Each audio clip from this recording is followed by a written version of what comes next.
12 top tips to prepare for the Parish Walk.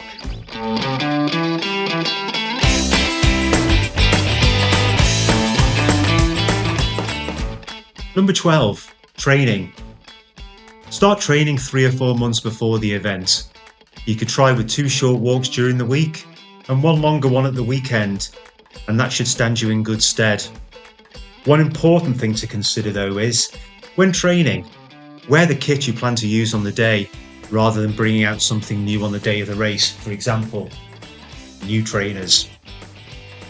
Number 11, prepare for blisters and chafing. I've always suffered from blisters during the Parish Walk, but you can prepare to try and avoid them. You can use anti-blister socks, plasters. Some people like to tape their feet if needed. One important area though is Vaseline for areas that are prone to chafing. Number 10, prepare for different weather conditions. You need to make sure you don't get caught out by the Manx weather. Now, I've walked in Parish Walks where there's all sorts of conditions. You need to cover off all bases.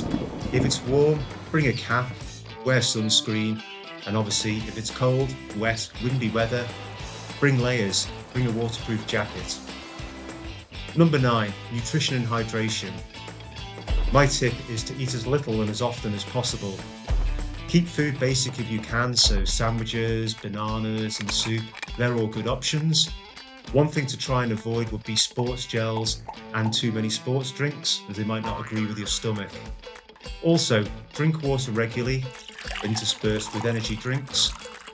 One thing I would do as well though is during a training, try and test out the things you're going to eat and drink on the day so you get used to them. Number 8, support. Unless you're right at the front of the race, you shouldn't need a support car before Ballath. There are enough feeding stations until then.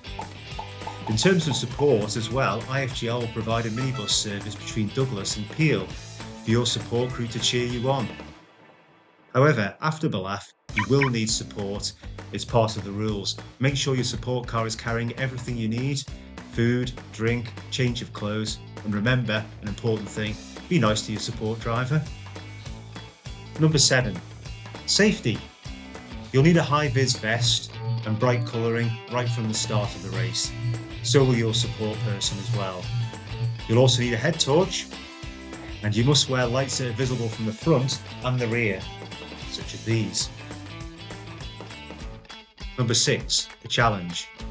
It's natural to feel like giving up at times, but don't make a rash decision. I guarantee you will get a second wind and feel a lot better, and you don't want to regret stopping before you're really ready to. One useful point is to try and break the race down into smaller chunks. Just work at getting to the next corner, village or church rather than thinking too far ahead. Number 5, sustainability. IFGL provide recycling bins around the course, but wherever possible, you should bring your own rubbish home. After Ballath, ask your support car to provide a bin bag for your rubbish. There are no recycling bins past this point.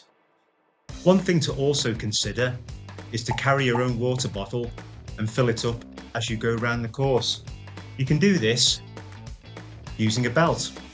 You can also carry food within this as well. Number 4, don't use headphones.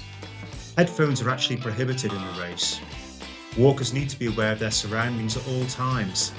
Listening to music could prevent this and put you and others in danger of being hurt. Number 3, make new friends along the way. Got to remember, enjoy the atmosphere, chat to your fellow walkers. It'll help pass the time. You'll be miles along the road before you notice. Number 2, stay on the grid.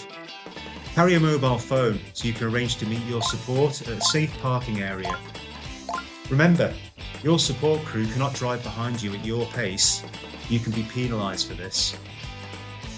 Number 1, have fun. No matter what your ambition, Parish Walk is a great day out. It's a brilliant community event, a great way to raise money for charity. Enjoy it. It only happens once a year.